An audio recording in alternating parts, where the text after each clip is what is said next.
ఇంకొక హదీసులో మరి వధూ చేసుకోవాలి అని ఉంది. ఇంకొక హదీసులో 2 రకాతుల నమాజ్ కూడా చదువుకోవచ్చు అని కూడా ఉంది. ఇలా అల్హమ్దులిల్లాహ్ ఇలా కోపాన్ని తగ్గించుకోవడానికి ఇలా అనేక రకాల ఉపాయాలను ఇస్లాంలో చెప్పడం జరుగుతూ ఉంది.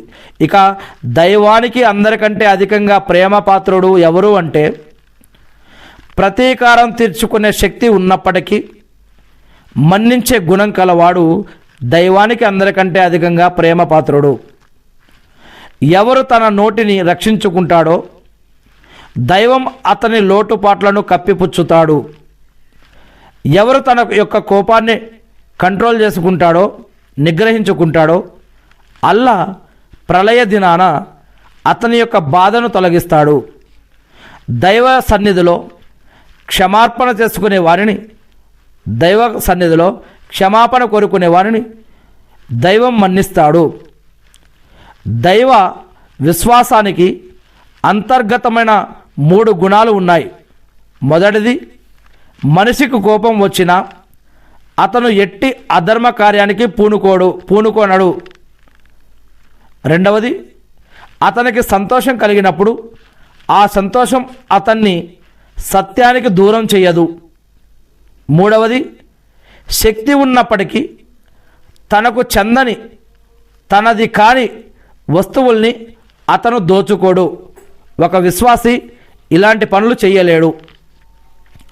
ప్రళయ దినాన కలిగే వ్యధాభరితమైన బాధ నుండి తమను తాము రక్షించడాన్ని ఇష్టపడేవారు రుణగ్రస్తునికి వీలైనంత వ్యవధి ఇవ్వాలి, లేదా అతని యొక్క రుణభారాన్ని దూరం చేయాలి.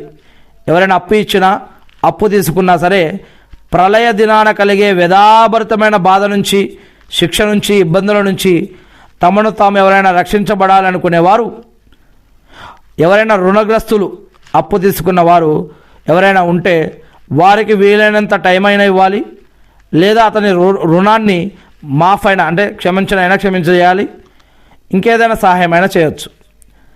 మహాప్రవక్త ముహమ్మద్ సల్లల్లాహు అలైహి వసల్లం గారు వడ్డీ తినేవానిని, తినిపించే వానిని, ఆ యొక్క ఇద్దరిని సాక్షుల్ని, దాని లెక్కాపత్రాన్ని రాసే వారిని శపించడం జరిగింది. అల్లాహు అక్బర్. వడ్డీ తినేవారిని ప్రవక్త ముహమ్మద్ సల్లల్లాహు అలైహి వసల్లం గారు శపించారు. వడ్డీ తినిపించేవారిని ప్రవక్త ముహమ్మద్ సల్లల్లాహు అలైహి వసల్లం గారు శపించారు. ఆ వడ్డీని తినేవాడు, తినిపించేవాడు, వారికి సాక్ష్యం ఇచ్చేవారిని రాసేవారిని కూడా, ఆ యొక్క లెక్కాపత్రాన్ని రాసేవారిని కూడా ప్రవక్త ముహమ్మద్ సల్లల్లాహు అలైహి వసల్లం గారు శపించడం